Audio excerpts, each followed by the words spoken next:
Hi, it's element 39 again, and today we'll be talking about Mercury. Mercury has always been a source of allure, from the swirling elegance of the metal to the sleek, bright red crystals that were used by the ancients and artists alike. Mercury is a fascinating element both in its history and its chemistry. You may have heard of two books, Alice in Wonderland and Through the Looking Glass, both featuring a Mad Hatter that was poisoned from the mercury fumes. You might also have heard of the eerie dancing cats of Minamata Bay that predicted an ecological and environmental disaster. But do you know why mercury is so damaging?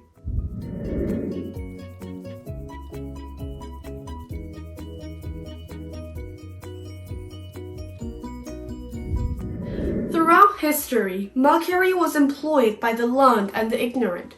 To the alchemists, mercury represented the mind, an element that could even transcend death itself. To the quacks, it presented opportunities to make and lose fortunes. To any housewife of the Victorian ages, it just was another medicine in the cabinet to be used for the most ordinary of purposes.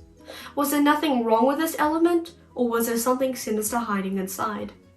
In this episode of Chemistria, we'll be exploring the history of mercury and its uses in the past and now. The chemistry of mercury is very curious, just like the element itself. As the only liquid metal at room temperature and pressure, mercury's elemental form is like a silvery water, hence its elemental symbol Hg for hydrogen, hydro meaning water and agros meaning silver. With an atomic number of 80 and an atomic mass of 200, mercury is one of the heavy metals located in a line called the poisonous corridor, which includes thallium, polonium, and lead. Mercury has an extremely low melting point compared to the other metals at around minus 39 degrees Celsius, which is the reason why it is a liquid at room temperature. In comparison, the metal with the second lowest melting point is cadmium, with a melting point of 321 degrees. Nearly 360 degrees above the melting point of mercury. It is one of the densest liquids, in fact so much so that cannonballs and anvils could float on a lake of mercury. Another interesting feature of mercury is its tendency to clump together in almost spherical beads due to the extreme high surface tension that pulls the mercury together. This effect is only visible with small amounts of mercury as larger droplets flatten. The effect of the surface tension are overpowered by gravity. However, the effects of the surface tension are still observable on the sides of the mercury pool, as they have rounded edges. This effect is also observable in water, although not to the extent of mercury. It forms into droplets in small amounts like mercury, but not into spheres. Another interesting feature of mercury is how readily it amalgamates with many elements, such as aluminium.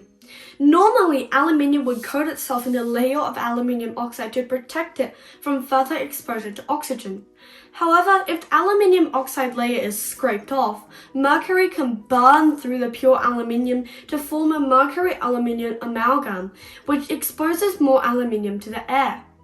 The exposed aluminium forms back into the aluminium oxide, freeing the mercury and repeating the process over and over again. Even if all visible mercury is removed, the damage will still continue, as some of the mercury will have remained as it has seeped into the aluminium.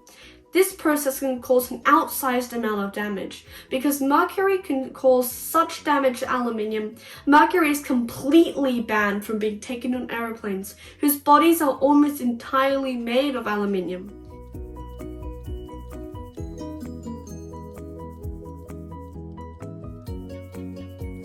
This effect is also visible with gold, but for different reasons. The mercury breaks the bond between the gold atoms and forms an alloy at lower temperatures than normal. However, as always, there are exceptions. Iron, platinum, tungsten, and tantalum are notable exceptions of metals that do not amalgamate with mercury. Due to this, iron has been traditionally used to house and contain mercury in flasks, ready for sale.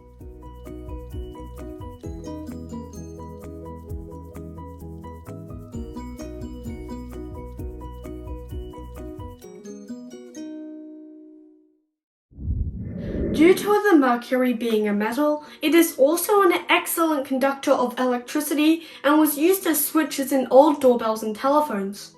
It was also used in light bulbs because it allowed them to become an efficient light source. The mercury would react with the argon, producing UV light that excites the fluorescent coating on the bulbs. This is repeated to a greater extent in office fluorescent lights, which can contain up to 100 milligrams of mercury.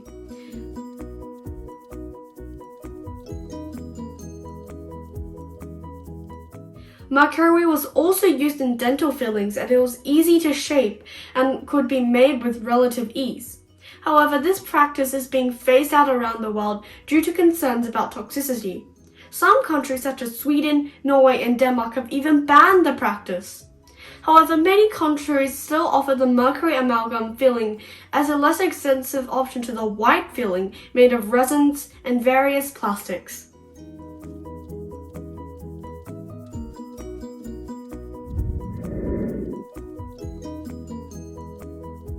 The toxicity of mercury plays a huge role in determining the uses for it.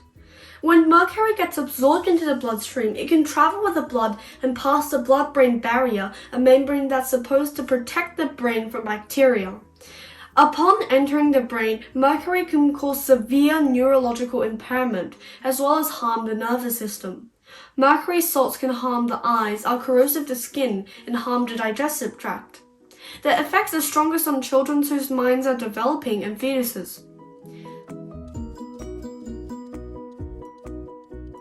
The effects of the neurological impairment means that any person who has impaired brain function or kidney function cannot receive the mercury dental fillings. If you're worried about mercury, it's okay. All fish contain some mercury obtained from the environment. The higher the food chain the animal is in, the more mercury it will have accumulated.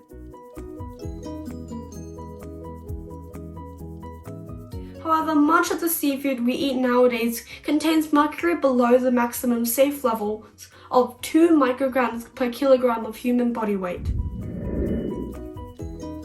Despite its toxicity, mercury is still being used in industry today, although, like the dental amalgams, they are slowly being phased out. Because mercury forms an amalgam with gold, it is standard practice among small-scale mines to grind the ore into powder and use the mercury to amalgamate it, extracting the gold from the ore and leaving the gold behind. Mercury is also found naturally with gold and silver, and when the gold is roasted at temperatures at around 600 degrees, the mercury is released into the atmosphere, making gold mining one of the major contributors to mercury pollution in the air. Mercury was also once contained in vaccines in the form of thimerosal, an antiseptic and a preservative. However, due to public concern, all mercury was removed from Australian and most American vaccines, especially those for children. Mercury was also used in many medical instruments such as a thermometer, but the use of mercury in the thermometer is slowly being phased out and replaced with the red alcohol thermometers, despite the latter's decreased accuracy. Mercury is often found in nature as cinnabar, a bright red pigment known as vermilion. Cinnabar was the primary source of mercury in these early times due to the availability and ease in extracting the mercury. The mercury could either be distilled from the cinnabar with heat or dissolved in a strongly basic solution of sodium sulfide and fetched out by placing a sheet of alfoil in the beaker and distilled.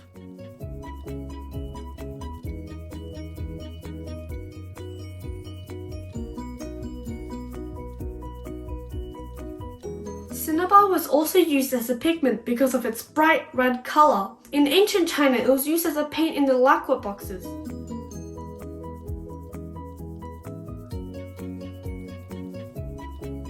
In ancient Greece, cinnabar was used as an ointment. The Mayans had a basin of liquid mercury under a bulgur in Lamani, as well as a river of mercury contained in a tomb with multiple jade carvings and the remains of a jaguar. The use of mercury for burials isn't exclusive to the Mesoamerican civilizations. The first emperor of China, Qin Shi Huang, was reportedly buried in a tomb housing rivers of mercury that represented the rivers and seas of China and consumed a mixture of mercury and jade to prolong his life.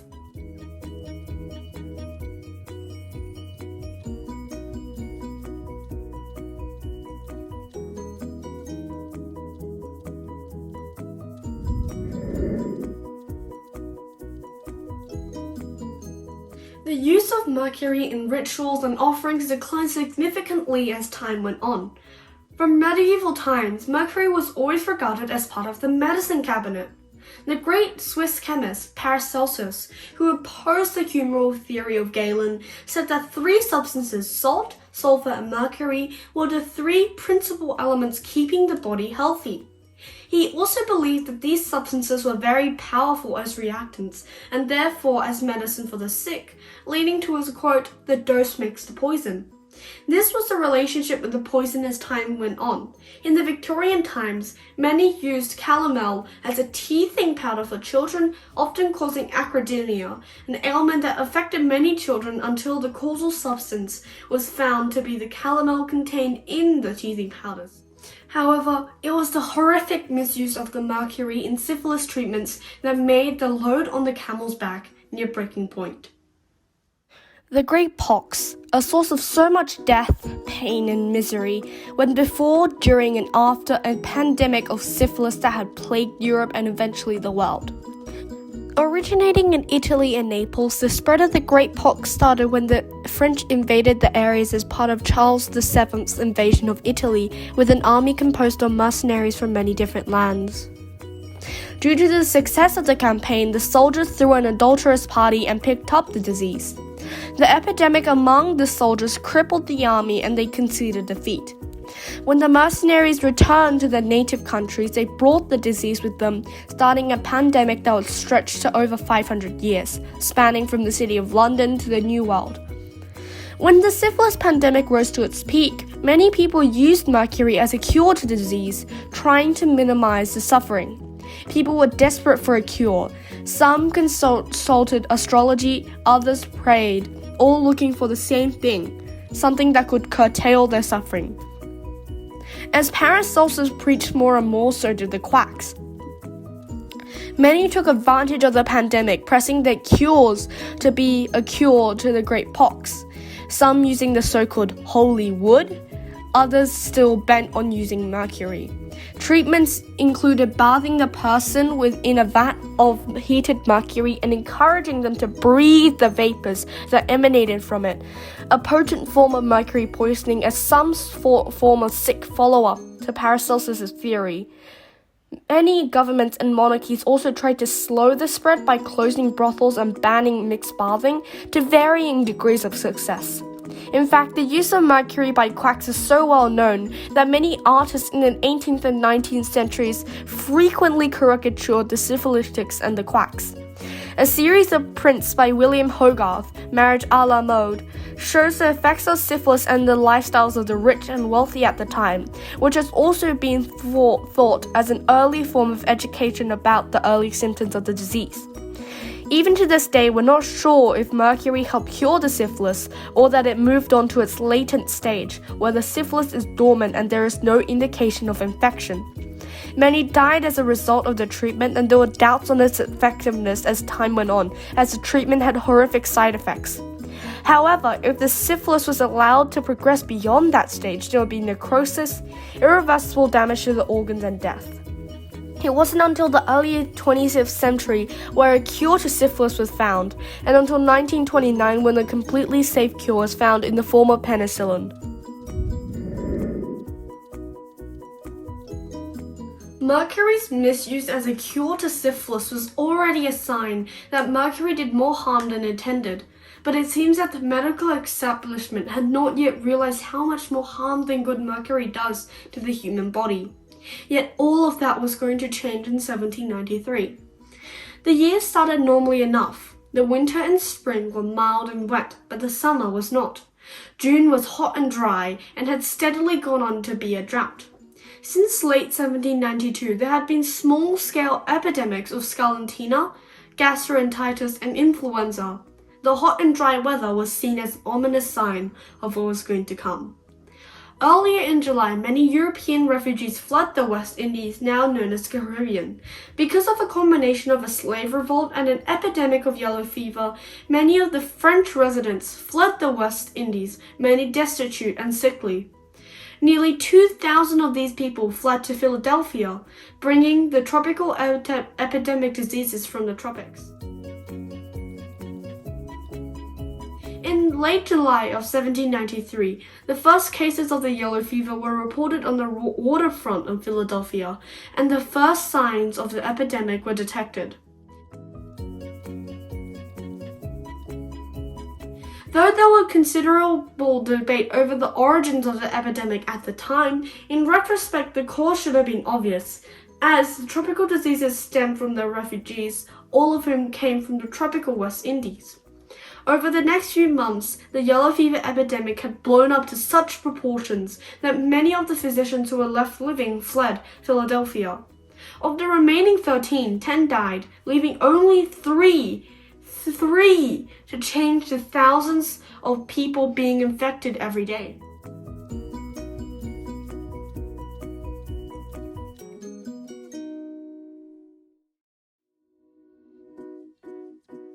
Of these 3 people, Benjamin Rush was one. Seeking to aid the stop of this epidemic, Dr. Rush employed the conventional treatment at the time, a supported therapy with a bland diet, rest, mild stimulants, and some mercury chloride, and no amount of the powerful laxative known as jalap. However, he himself lost all hope in this treatment after seeing that 4 of the first 5 patients who all received this therapy died. Dr. Rush threw himself into research on a more effective way to treat his patients from the yellow fever. After discovering a manuscript written in 1744 by Dr. John Mitchell, detailing his experiences with the yellow fever, including various gastrointestinal hemorrhages, which he attributed to spasms, and recommended purging of the bowels and bloodletting as a treatment. Dr. Rush immediately adopted this treatment, albeit with some moderation as to how intense, but towards the end of the epidemic, he displayed an obsession as to how much more effective the treatment would be with larger amounts of blood purge. He was quoted as saying, I preferred frequent and small to large bleedings in the beginning of September, but towards the height and the close of the epidemic, I saw no inconvenience from the loss of a pint and even 20 ounces of blood at a time. I drew from many persons 70 and 80 ounces in 5 days, and from a few a much larger quantity. Never before did I experience such a sublime joy as I now felt in contemplating the success of my remedies. It repaid me for all the toils and studies of my life. Benjamin Rush, 1793-7. Dr. Rush also claimed to have never lost a life to yellow fever in his hands, as he bled as much as 7 times during the course of the treatment. However, Dr. Rush brutally overestimated the amount of blood in the human body by as much as 200%, publicly proclaiming that the human body has as much as 25 pints of blood, and that 80% of this should be removed, when the average amount of blood in the human body is a measly 10 pints. He also prescribed 10 grains or 6 milligrams of mercury chloride, which is commonly referred to as calomel, and 15 grains or just under a gram of jalap, a powerful vegetable laxative.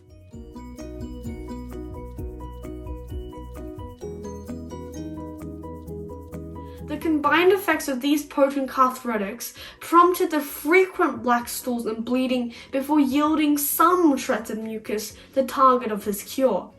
Dr. Rush advertised his cure vigorously, writing articles, brochures, and lecturing people on the streets about the benefits of this cure. However, there was widespread mistrust of his treatment in the medical community, with many describing it as fit for a horse and murderous. His own close friend, Alexander Hamilton, chose another doctor when he suffered from yellow fever, one who employed gentler methods. As the epidemic drew to a close, the medical establishment grew more and more critical of his practices, and the criticisms from his enemy grew louder. The death knell for this medical practice sounded towards the end of the epidemic in 1797. Many of his enemies had taken advantage of the situation in the medical establishment and used it to ridicule Rush, forcing his medical establishment to vanish. The yellow fever epidemic in Philadelphia eventually faded due to the hygiene measures put in by Benjamin Rush, such as the improvement of Philadelphia's water issues and sanitation methods. Mercury not only was featured in history but in fiction too. The Mad Hatter in the Alice book is a curious persona. He's a quirky and interesting fictional character, talks nonsense, and asks the age-old question, why is a raven like a writing desk? But beneath his insanity, could there be some connection between him and the other Hatters of his age?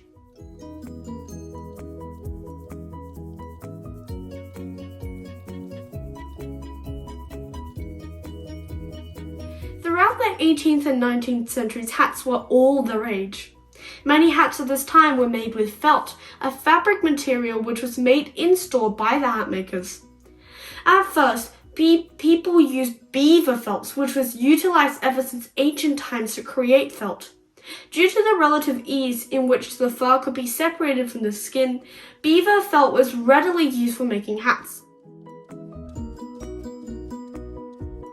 However, as time went on, beaver pelts became more and more rare due to unsustainable harvesting methods and increasing prices, which prompted hat makers to use other cheaper pelts, such as rabbit and hare. The downside was that the skin was more difficult to separate from the pelt, which meant that the hat makers needed to use more drastic methods, from camel pee at first, then their own urine. Why?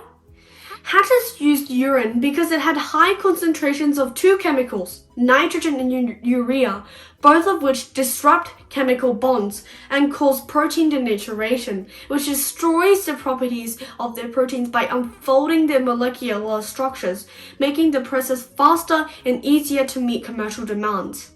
However, they noticed that hatters who once suffered from syphilis had better results due to the mercury chloride in the urine from the syphilis treatments.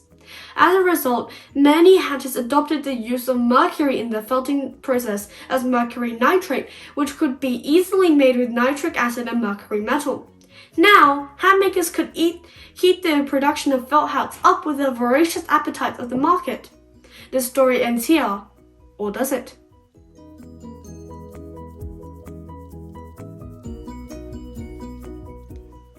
What many didn't realize was the ease of breathing in the toxic fumes of the mercury nitrate and how much that could damage a worker's health, physically and mentally. Much of the orange mercury nitrate was absorbed into the felt during the production process. The pelts of the animal would be separated from the skin, matted down multiple times, bathing it in the mercury nitrate to smoothen it.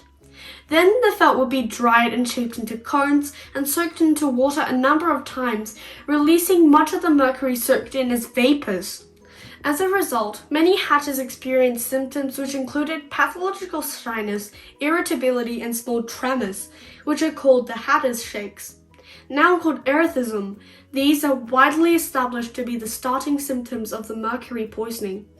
The first cases of mercury poisoning from hat making and millinery were reported in St. Petersburg, Russia, and more would come. There was one record of a 15-year-old girl who, after 2 years of working with the mercury nitrate, needed to be administered opium to quell her tremors. This was even more concentrated in the city of Danbury, Connecticut, which is widely regarded as the hat-making capital of the world. Many hat makers and milliners were affected by other diseases such as tuberculosis and other pulmonary diseases caused by the cramped working conditions, and was coined by a report as a major cause of death in the factories. However, the report ignored the impact of mercurialism and deemed it uncommon, despite the disease turning out in 15 to 50% of workers. The advent of the Industrial Revolution meant that many hatters were also now working in small, poorly ventilated spaces, leading to the mass poisoning of these craftsmen working in the hat industry. However, changes were to come. Many countries had been slowly phasing out the usage of mercury in hat making, with France starting first in 1898. Many more followed suit, citing the dangers of mercury fumes. The USA banned mercury usage in hats in 1941, being the last country to ban the usage of mercury in hats, though the removal of mercury was more so due to the need for the element in World War II than the workplace health of the hatters.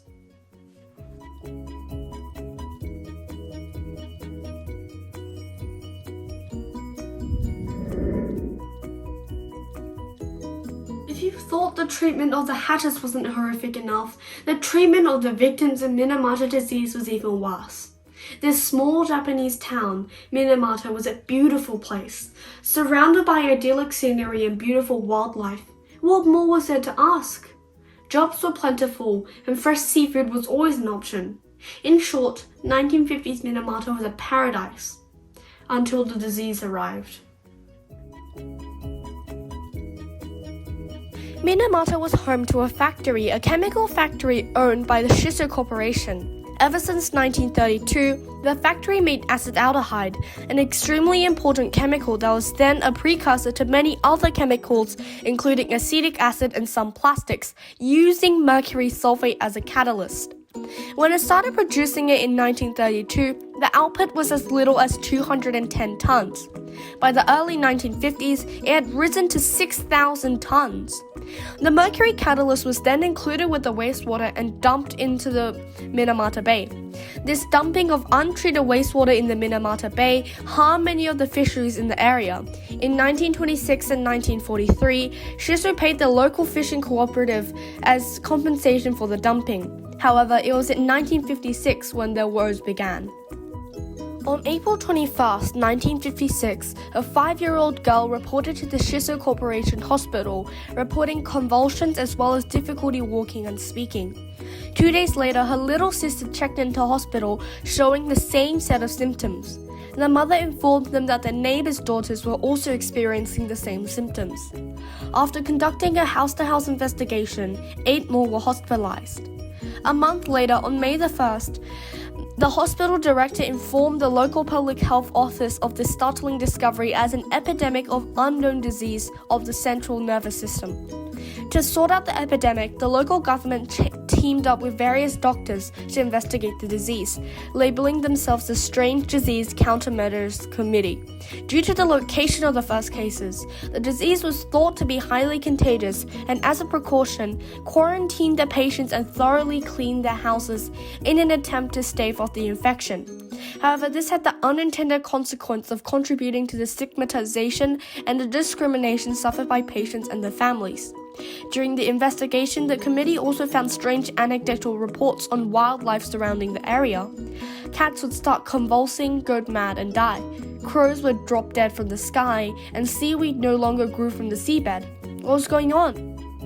In fact, the mercury in the wastewater from the factory had accumulated in the bay as sludge that would settle on the seabed, which explained how the seaweed stopped growing there. All would have been a lot better if it wasn't for the fact that there were anaerobic bacteria living in the waters, bacteria that survived on energy produced from sulfur instead of oxygen. These bacteria transformed the mercury sulfate in the sludge into the most dangerous form of mercury, methylmercury. This form of mercury was bioavailable, meaning that it could be readily absorbed into a living organism such as seaweed. As the mercury contained in the seaweed progressed up the food chain, many of the fish in the bay died as a result of the methylmercury poisoning. Those who weren't were left with astounding amounts of mercury in their bodies and organs. People, as the highest in the food chain, ate the contaminated fish and concentrated the mercury in their bodies as well. The cats were often fed the organs of the fish as well, which had higher concentrations of mercury, leading to the ominous dancing cats. There was also a strange clustering of cases around the small fishing hamlets. Patients would also eat seafood as a staple, prompting researchers to think that it was food poisoning which came from contaminated shellfish. Due to the extent of the outbreak, the committee invited researchers from the local Kumamoto University to help with research effort, forming the Kumamoto University Research Group. Now, almost 40 patients have been admitted into hospital. The disease has struck them suddenly and without warning, starting with feelings of numbness and loss of sensation in their hands and feet, which eventually led to coma, severe convulsions, and death. By then, 14 out of the 40 admitted to hospital had died, giving this disease an alarming case fatality rate of approximately 35%. On the 4th of November, the research group announced the initial findings, identifying a heavy metal as a causal substance. With this finding, suspicion was turned on Shiso as a source of the outbreak.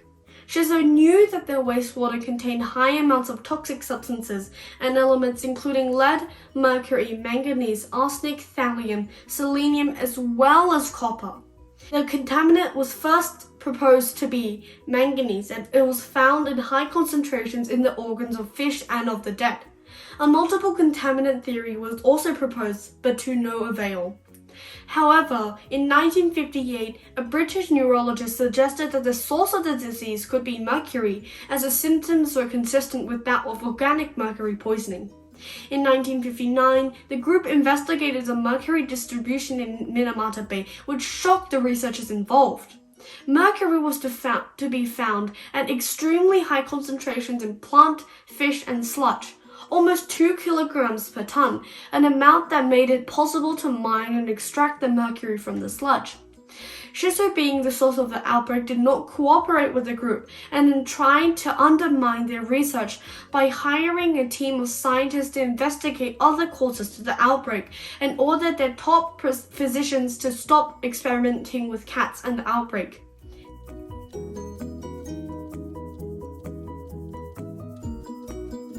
Eventually, Shiso was found to be the source of the outbreak and forced to pay sympathy money to the patients' families. In 1959, Shiso was mandated to start treating its wastewater and to change the wastewater disposal route from Minamata River and to speed up the installation of the wastewater treatment systems.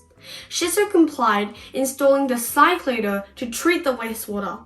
However, the cyclator was all for show. Shiso knew that it didn't remove the mercury from the wastewater, and they did it to make the illusion that the bay was safe again.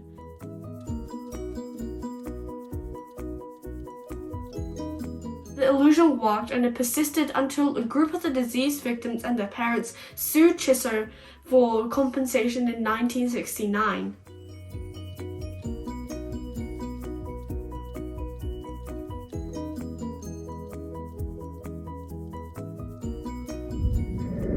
Mercury is an element with 1,000 faces. Though it seems benign, the neurotoxicity and the crippling effects of mercury poisoning can damage lives and cause death. Once thought to be an elixir of immortality, mercury now is being banished and exiled from our everyday routines in order to preserve the lives and minds of future generations. Through mankind's ability to learn and recreate, we have shaped the future for generations to come. Hi, it's Element 39 again. Thank you for watching this episode of Chemistria. Please don't forget to like and subscribe to this video. See you in the next episode. Bye!